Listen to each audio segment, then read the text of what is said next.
Week 10 is finally here. The joint is jumping on a Friday night. Gameday Nation is the place to be. Thank you for joining us alongside the great Mike Jewell. I'm Yaw Bonsu. Mike Jewell, it's Week 10. You're fighting for your playoff life. What is the last thing you're telling your team before taking the field? Oh, yeah, it's great. The longer speech, it's more convoluted. It probably brings up Hannibal of Carthage. That'd be on Thursday. Okay, so Friday it's going to be quick. Assistants going to talk to their guys. That's the important thing. Let me get out there. Let me say something real quick. Stumble through some words. Try to get a joke out if you can get the giggle a little bit. But the last thing, it got to be the thing is, I love you guys. I try to say it without letting the voice break, but it's always going to break and crack a little bit. Let's go. Let's go. And that's it. We get the hands together and we go.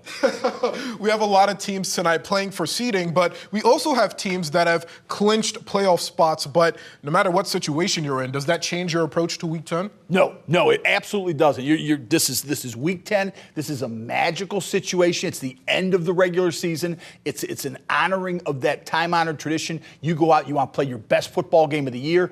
Gear it up. Man, if that doesn't get you hype, I don't know what will. Let's take a look at the games coming up tonight on Gameday Nation. I hope you guys brought your appetite because we have a six-pack, our game of the week, Perrysburg and Whitmer. If the Yellow Jackets win, they are the outright NLL Buckeye Division champs. If the Panthers take the dub, the title will be shared between the two teams.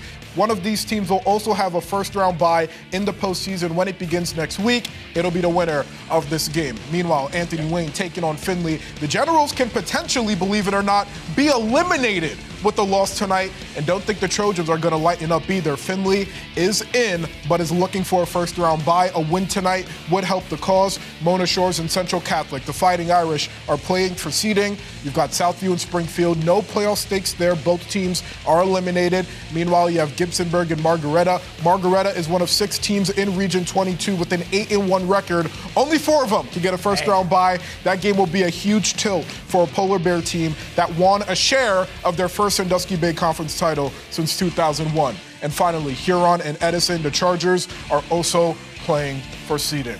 Let's bring it back to the desk. Keys to the game. Honestly, if I were to run you through every single playoff scenario, we'd be here for the entire 3.5 hours. But let's key in on our game of the week. Perrysburg and Whitmer, the winner of this game, getting a first-round bye when the postseason begins next week. Who needs a top 4 seed more? Hey, the winner deserves it and earns it. Both these teams would love it and I think need it. Boy, ground game Holmes, his second touchdown of the game. Bam. Does that look like a guy who was dealing with the knee injury last week? Oh, man. Not even close, right? Shoulder injury, man. That was a beautiful stiff. John Gibson jealous of that stiff arm. Man. I know, that's right. Whew. Our game of the week, Whitmer leading Perrysburg 14-3. You're watching Gameday Nation, presented by Renewal by Anderson. A better way to a better window. We'll be right back. You picked Perrysburg to win, and the cheerleaders were just booing you. I know. Egging you. I know. My goodness. It's a rough crowd over there. Were the vibes immaculate, though? It was colder. You had the helmet that still couldn't fit, the Yellow Jackets helmet, but had to be a good time. It's football. You're supposed to be a little bit angry. Don't fault them at all. Let me ask you this, though. This is a Perrysburg team that already won a share of the NLL Buckeye Division title. If it were to lose today against Whitmer, it would share that title with the Panthers. Does your mentality change when you already have won a share? I don't think so. Nobody wants to share anything. You want that to be your title and your title only. And they're playing for a lot. They're playing for a bye in the playoffs. Speaking of rivals, Perrysburg beating Anthony Wayne last week. But for the Yellow Jackets, when you were coaching the Yellow Jackets and you beat the Generals, how long did you give yourself and the team to enjoy that type of win? You really don't get much time. The NLL's a tough league, so you're moving on to another really good football team after that. In our game of the week, Whitmer leading Perrysburg 21-3. The Yellow Jackets try to go for it all, but Brady Maxwell was picked off by Dominic Arndt. Great interception, of course, but Coach Kriegel, this is Brady Maxwell's 4th interception in 2 games. What can be done in the second half to slow the game down for him? He's just going to have to go back to fundamentals. Sometimes it gets in your head a little bit when you've turned the ball over and you've lacked success. We're talking about a Yellow Jackets team that coming into Week 10 has only allowed 8 points a contest. But then that's when we get to Jamon Holmes and Joey Morales. Both players didn't play a week ago, and here they are. They both have touchdowns, a combined 3 on the day. What is it about that Panthers run game that just gives everybody fits, Mike Jewell? Well, the upfront scheme, when they're rolling and they're athletic, and Kyler Koopmans has impressed me the last 2 years, the way that he gets off the ball. And those guys, Zarowski, I think, Ethan, he's a great little puller and uses his body beautifully. Coach Kriegel, Perrysburg came into Week 10 at 8-1, the only loss coming against Olentangy, but not even Olentangy was running it the way that Whitmer is. How is this defense for the Yellow Jackets kind of unfamiliar from what we've seen the rest of the season? Well, that happens somewhere throughout the season. You're going to come across somebody that you didn't expect them to have the success they're having. 21-3, Whitmer leading Perrysburg in our game of the week. The winner of this game will get a first-round bye when the postseason begins next week. You're watching Game Day Nation, presented by Renewal by Anderson, a better way to a better window. We'll see you on the other side of this quick break. In our game of the week, Whitmer on its way to a share of the NLL Buckeye Division title. The Panthers are leading Perrysburg 21-3 at half, and our very own Matty Klein caught up with Panthers head coach Justin Keller. Again, it's crazy what can happen when you have two elite running backs in your backfield. Remember, Jamon Holmes, Joey Morales did not play a week ago in that loss to Clay. And here we are, Whitmer leading Perrysburg 21-3. Jamon Holmes, 2 touchdowns. Joey Morales adding another. You're watching Game Day Nation, presented by Renewal by Anderson, a better way to a better window. We'll be right back. Earlier this week, the Ohio High School Athletic Association announcing a vote on an emergency bylaw referendum. The bylaw in question would allow high school athletes here in Ohio to profit off their name, image, and likeness. And earlier tonight, I sat down with Northern Lakes League Commissioner Richard Brown to talk the implications of the vote, potential downsides, and if he did have a vote, where his loyalties would lie. Such a pleasure having the commissioner here on a night where Whitmer and Perrysburg are going to battle for a first-round bye in the postseason. You told me not to be formal, but I have to. It's the way my mom raised me. Commissioner, thank you so much for taking the time. I appreciate the opportunity. So we're discussing NIL for high school athletes here in Ohio. Just first off, your overall thoughts on Ohio potentially becoming the 45th state to allow high schoolers to profit off their name, image, and likeness. It's kind of rare that Ohio is not leading the pack in something. When you look at what the OHSA does, they're usually at the forefront, and this is something that's been brought up a couple of times to the member schools and hasn't been ratified, and now we're kind of at a point where a decision has to be made. And you've had a bunch of conversations with athletic directors within the NLL. What is the sentiment regarding NIL and high school athletes here in Ohio? Hey, I think because we understand that it's coming, nobody was surprised by this. I think everybody was anticipating it being done in May when the referendum votes take place. But then due to some litigation in the Columbus area, that vote's going to have to be moved up. So I think we're anticipating that, this could potentially pass. And I think with where we're at with NIL, by passing it, that's going to allow the member schools to kind of dictate what this NIL looks like for the state of Ohio. But if it was your choice, who would be controlling what the legislation looks like? Of course, the OHSAA, they laid out bylaws, we understand that, but as far as enforcing it, who should get that role? Because everybody's already busy as is with things. Yeah, so I think it has to start with the OHSA, but then when we start with anything that's new, I think there's going to be a lot of questions. There's going to be compliancy issues, and my concern is who's going to oversee that? When something is not done to the bylaw, who's going to enforce that? And that's obviously going to fall back on the OHSA ultimately, and it's probably going to create a lot more work for them, so I hope they're prepared for that. And to the NLL's credit, you guys have been at the forefront of sportsmanship, leadership, perhaps most notably mental health, but what is the NLL prepared to do in regards to educating athletes and their families on what this world of NIL could be? Sure, I think the framework started to come out this week, so we understand what it looks like. And what the OHSA did was take a lot of the NIL things that are going on in other states and are going to apply it to this initial bylaw. So I don't think anybody's really surprised by what they've seen to this point, but now it's, how is this going to evolve? Just by having a bylaw doesn't mean that this is going to be set in stone for several years to come. And I think people are going to find ways to potentially take advantage of what's in there. And that's where the compliancy of this really comes down to. Who's going to enforce those rules? Have you guys started thinking about how you guys can teach athletes and their parents about NIL? Well, I've talked to some of my athletic directors, and now on parent meetings and things like that, that's one of those topics that's going to be at the forefront. You've got to manage it. You've got to lay out the expectations. If you don't, that's when things kind of fall apart. So you've got to get ahead of this, and we'll be ready if it does pass. But when you look at the cons of having NIL with high school athletes, we're talking about increased pressure, potential of athletes being single sport athletes. exploitation of these minors by parents, by families? How do you guys look to address those concerns if this deal does pass? I think it's all education. I think, it's going to be so new to so many people. And we've seen NIL, obviously, in the college athletic world. So how's that going to work in the high school world? I think it's going to look a lot different than what it does in college. So again, something new. We've got to educate our students and our parents and our administration of how everything's going to be handled. It seems like NIL, high schoolers here in Ohio, is inevitable. It's just a matter of if it's going to be an OHSAA enforcing it or the courts. I know you don't have a vote over 800 member schools. It's going to be the principals voting on behalf of their institutions. But if you did have a vote, where would your loyalties lie? Yeah, I think right now, with the way this is laid out, I would want to vote in favor of this just simply because now our member schools can have a say in this. If we let the courts handle this and we do this outside the OHSA, I see a lot of opportunities for things to fall apart real quick. Now, you're on the record saying that you want the NLL to eventually go from 12 schools next year to 16 in the distant future. When you look at all these schools, some are going to have more athletes that have NIL deals than others. Would that impact your interest in bringing a school to the NLL? Yeah, I think as you look at NIL right now, I don't think that's going to influence it very much. We want to find schools that, are like-minded with our other schools that we currently have. So, we've got a challenge there in trying to expand, but it's certainly something that we're always exploring. And just to wrap on a lighter note, we're talking on a night where Perrysburg and Whitmer are going to war for a first-round bye in the postseason. You look later this week, Cardinal Division, boys soccer, Springfield and Southview. How gratifying is it to see your teams in the NLL compete with the best in Ohio? The regular season is exciting, but when we ramp up to weeks 8, 9, and 10 in football and then all of the end of the seasons and the other sports that we do, this is an exciting time for us.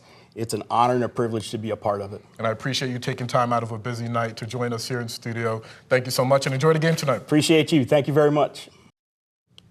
What a pleasure to sit down with the commissioner. Thank you to Commissioner Brown very much for taking the time. Coach Kriegel, I think about you watching that interview because you've coached a lot of athletes at Perrysburg that if NIL was a thing, they'd probably be cashing in on a lot of deals. Your thoughts on high schoolers here in Ohio, high school athletes potentially cashing in on their name, image, and likeness? Well, I think it's inevitable. If you look at the number of states that have already passed it, it's going to come. And I like what Richard had to say about the fact that we want to handle this in the state level. We don't want legally people starting to handle this. Wow, what a win for Anthony Wayne. When you consider all the injuries, everything that's happened with the Generals this season, a 20-19 win over Findlay. The Generals effectively going to the postseason, the seed TBD. As for Findlay, it needed to win to clinch a first-round bye, but now at the worst, the Trojans can be a 5 seed. Let's talk about that final drive because Porter Brungard, Coach Kriegel, you said at halftime that he needed to have quick passes, a spread offense in order for the Generals to succeed today. How did that show itself on that final drive? I think especially the 4th and 3 where they were trying to figure out, do you kick it, do you go for it? Went to Cam Miller. And he went to Cam Miller on a quick pass and got the first down. And then just they played within themselves, didn't make a big mistake. As for Findlay, Mike Jewell, the score was 20-19 because the Trojans missed a PAT earlier in the game. As we saw, that paid dividends today with Findlay falling by 1 point to Anthony Wayne. If you're the Trojans, a team that was playing for a first-round bye, now potentially not having that bye next week, how do you move forward? We're gonna be just fine. So Findlay will have a home playoff game next week, but I want to bring it back to... Findlay should have a bye. Findlay should have... Okay, so you're predicting Findlay have a bye. Yeah. Okay, so Findlay at the worst could be a 5 seed. If not, we'll have a bye. So Findlay's going to host a playoff game, and it brings us back to 2014. Perrysburg, Massillon, Washington. The Yellow Jackets are coached by Coach Kriegel, a 56-7 win in that D2 playoff game. But it was a game that you called the highlight of your coaching career. You got it done in front of the home fans. What was it about that game that was so special, especially doing it with home field advantage? Well, that was our first ever home playoff game, and that's back when only 8 teams got in. Yep. So to get a home game, you had to be really good. And to get Massillon for your first home playoff game, Massillon that entire week tried to get us to move the game to a neutral site because they said we're going to win anyway. Really? They said absolutely. Anyway? We're Massillon. Let's move it to Bowling Green. Let's move it to Findlay. Really? Yes. And then They wanted some special accommodations for all their press people. They wanted to have a live tiger on the field. And the kicker was on your field? The kicker was the Thursday before the game, Nike landed a helicopter on their field and passed out new uniforms to them. And that was all over social media. So our kids ate that stuff up. And our fans did too. You know how fast that gets out on social media and people start to feel disrespected. When we walked out of the locker room at whatever it was, 5:50 p.m., the stadium was full. I mean, full to capacity. Our people got in there and took their seats, and it was just a special atmosphere. And our kids played like it. To blow out a program like that was just, it was one of the funnest things I've ever been through. So Nike helicopters wanting to switch to a neutral field. How much did your guys use that as motivation going into that game? 100% for the entire week. Goodness. And it was a special group of kids when it comes down to it. So that's all we needed was something to light a fire like that and for us to use it as motivation against them. By the way, you would think the score was close the way Massillon Washington was talking. The game was 56-7.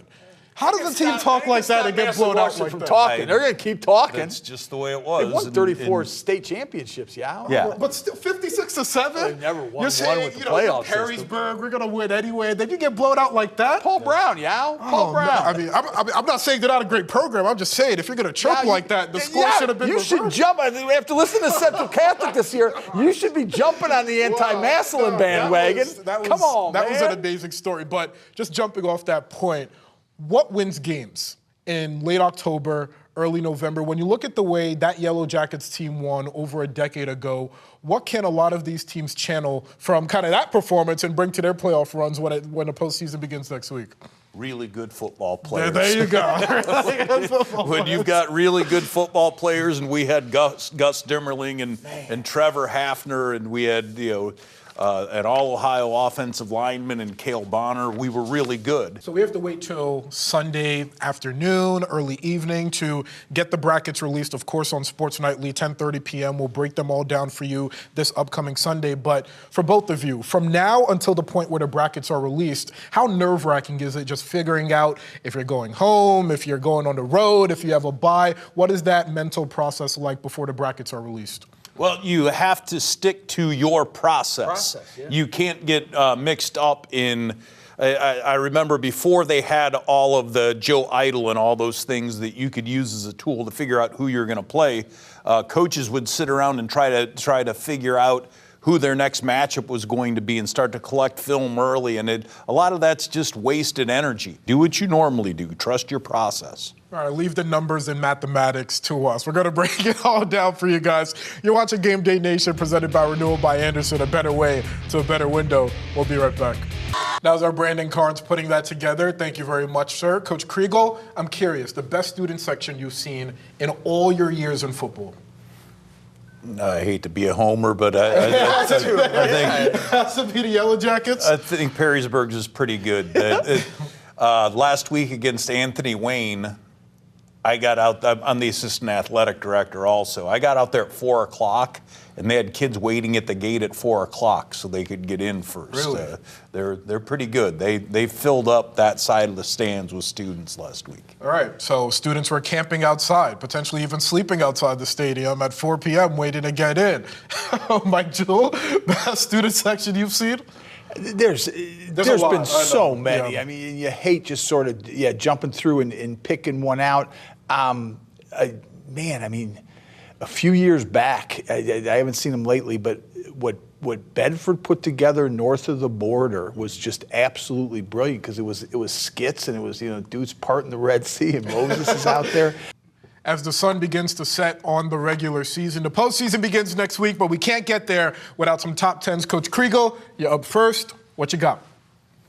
Well, my list starts with Liberty Center. Record-wise, what they've done in the playoffs the past several years, I think Liberty Center's the top team in the area. Now, it's important to point this out. That is the first top 10 that didn't have Central Catholic at number 1. Of course, it's close between Liberty Center and the Fighting Irish, but why does Liberty Center ultimately get the top spot in your top 10? I think their record. Yeah. They have not, I can't tell you the last time they lost a regular season game. It's been a while. If I were to tell you week 1 that a Napoleon player is going to win Player of the Year, you would have guessed George Eggers. Sure. Why? Because he was All-Ohio a year ago.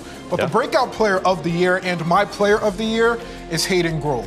The way Napoleon's rushing identity revolves around him is something that wasn't necessarily planned. Remember, when Game Day Tailgate went to Napoleon, George Eggers did not play. That allowed Hayden Grohl to emerge, and he had 1,465 yards coming into today. That ranked second in the Toledo area. Hayden Grohl is a surprise pick from really me and really anybody who ends up picking him because they expected George Eggers to be the guy. Now, granted, George Eggers, he's having an amazing year once he returned from injury, but Grohl is the leading tailback on that team, and he's doing great things, not only for the Napoleon team, but great things in the NLL as well. But I'm curious, right? You guys are so used to that week-to-week grind. It becomes routine at that point. So when you go through that normal process, and then on Friday you have no game, you don't think that would impact these teams at all getting a first-round bye, Coach Kriegel? That's the big question because it has not happened in the OHSAA playoffs before, but and I'm sure these guys are smart enough. I'm sure they have talked to college coaches and asked them how they handle bye weeks and that kind of thing. They're going to go into it with a plan. Whitmer people are so weird. They're just so weird. Why are we weird? Look, if my team was getting a first-round bye in the playoffs, I'd be weird too. I'd be very weird too. Get yourself a tie for the NL If title. I had Jamal Holmes and Joey Morales on my team, I'd be very weird too. You rock on. You rock out, I'm just celebrating. You know, I got a rep for my guys. I got my butt whooped in that Battle I-75, the great comeback. And you got a lot to be happy about tonight. I'm a happy guy tonight. All right, so we've done Top Recruit for 10 weeks now here on Game Day Nation. And if we're being honest, you can really pick out 10 players from Central Catholic if you really wanted to. But like everything we do here, we like to spread the love. But for this week, we're going back to the Fighting Irish. Our top recruit is Sherrard Vaughn. Here's our Justin Feldkamp. I had somebody say in my ear that Central's going to win it all, and they certainly looked that way today. A 35-13 win over Mona Shores. Sherrard Vaughn playing a huge role in that. He's going to be a Toledo Rocket. And when you look at the lineage from Central Catholic to Toledo, it goes far and wide. You saw Vaughn talking about the fact that he looks up to Braden Alls, a player that has 3 turnovers this season, forced turnovers for the Rockets. What is Toledo getting in Sherrard Vaughn, Coach Kriegel? Well, I like the fact that he talked about coming downhill and hitting, first of all, in his little speech there. You can take him and put him anywhere. So after starting the season 0-3, Central Catholic, winners of 6 of its past 7 games, what has been the recipe, Coach Kriegel, for the Fighting Irish getting back on track and becoming the scariest team, if not in Northwest Ohio, all of Ohio? Just sticking to what they're good at. They didn't panic after those losses while everybody else was kind of panicking and losing their mind. It helps when you have the law firm of Fuller & Fuller helping you out in the backfield. Jeremiah Fuller, a hat trick of touchdowns tonight to lead the Fighting Irish to a 35-13 win. What more can you say about Jeremiah Fuller, Mike Jewell? This guy continues to deliver week after week, 5 touchdowns in his past 2 games. How crucial is he going to be if the Fighting Irish want to make a run into Thanksgiving week? Oh, they know it. He knows it again in all phases of the game. That's what this kid plays at, and the level he plays at. He's just a football player, and that's that fun thing. And we'll see what happens with the process of colleges looking at him and the decisions that he's going to make. We're not going to run you through every single playoff scenario, but we do have some final scores to show you. A lot of scores with huge playoff implications. We'll start off with the games that we had on our air. Whitmer clinching a first-round bye and a share of the NLL Buckeye Division title by beating Perrysburg 35-3.